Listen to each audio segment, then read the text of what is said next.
So we left Washington today. We are going to NomadFest for the premiere of the RV Nomads movie.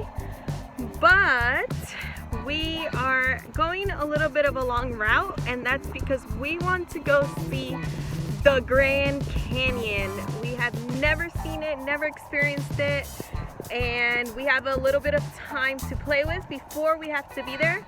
So we are super pumped. So right now we're doing a quick stop overnight here in Montana. We left Washington this morning, drove through Idaho.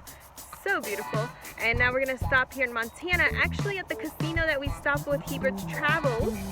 So pretty excited about that, kind of like remember that experience. It was fun stopping here with them. We had some ice cream. So this is what we're gonna do tonight, and then we're gonna keep going to the Grand Canyon. Here's my crew.